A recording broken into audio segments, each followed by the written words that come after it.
guys, tapos na tayo mag-strides. Now it's recovery food time. So meron tayong chicken and rice. So adobo.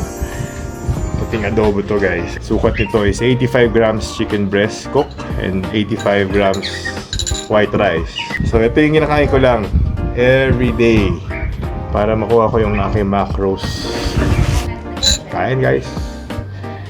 Ito yung suka. Nilagyan natin ng suka para medyo malambot yung chicken breast.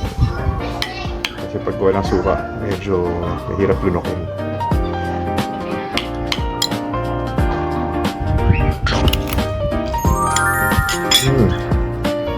6 times a day guys.